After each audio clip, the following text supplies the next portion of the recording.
ఈరోజు ముఖ్యంగా పశ్చిమ నియోజకవర్గ ప్రజలుకి కొండ మీద ప్రాంతం వాళ్ళకి ఉపయోగపడే విధంగా జీవో నెంబర్ 30 కూడా ముఖ్యమంత్రి గారు చొరవ తీసుకొని రిలీజ్ చేశారు. దాని మూలాన ఈ పట్టా లేని వాళ్ళందరికీ కూడా పట్టా వస్తుంది.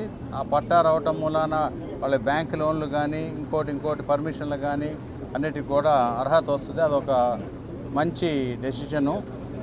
2 సంవత్సరాలు అయిన సందర్భంగా అందరితో పాటు నేను కలిసి తెలుసుకుంటే ప్రభుత్వానికి ఆర్థిక సమస్యలు అనేకం ఉన్నప్పటికీ కూడా ఈ 2 సంవత్సరాల్లో అన్నీ సర్దుకొని ప్రజలకి ఎన్ని విధాలుగా అయితే పెన్షన్స్ అప్లై చేయడం కానీ, ఇప్పుడు టిట్కో ఇల్లులు కూడా మన 600 ఇల్లులు అలాట్మెంట్ చేసి రిలీజ్ చేయడం జరిగింది. దాంతోపాటు CM relief fund, Aarogyasri payments అవన్నీ కూడా మీట్ అవుతూ ఉన్నాం. ప్రజలకి ఇంకేదైనా సమస్యలు అంటే విద్య, వైద్యం అయితే మాత్రం మా సుజనా ట్రస్ట్ నుంచి కూడా స్పెషల్గా ప్రతి శనివారాలు పెట్టి వీలైనంత వరకు ప్రజల్ని సిక్ అవ్వకుండా, అంటే సిక్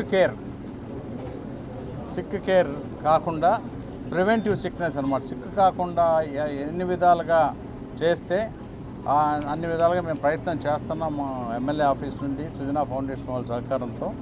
దాంతోపాటు విద్యలో కూడా సీడ్స్, క్రిస్ప్ అనే ఆర్గనైజేషన్స్తో అంగన్వాడీలు అన్నింటిని కూడా ఇంప్రూవ్ చేసాం.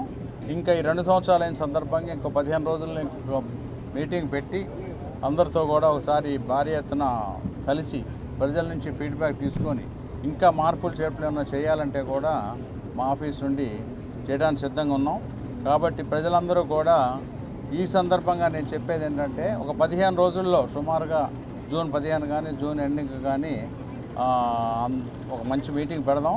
ఆ రోజుకల్లా అందరూ అర్జీలు తయారు చేసుకుని రెడీగా పెడితే ప్రజా దర్బార్ అంటే ప్రభుత్వంతో అయ్యాయి కాకుండా మీరేమన్నా సలహాలు సూచనలు ఇవ్వదలుచుకుంటే ఎమ్మెల్యే ద్వారా ఇంకేమైనా చేయించుకోవచ్చు అనుకుంటే ఎమ్మెల్యే అలా కాదు ఇలా చేయాలంటే ఇలా చేస్తే బాగుంటుందని కనుక మీకు కనుక ఆలోచనలు వస్తే అవి కూడా మీకు ఇస్తే అవి నేను అన్నీ కూడా ఒకసారి అండర్స్టాండ్ చేసుకొని వాటిని అన్నిటి కూడా మార్పులు చేర్పులు చేసి మళ్ళీ నెక్స్ట్ సంవత్సరంలోకి అడుగు పెడదామని నా ఉద్దేశం.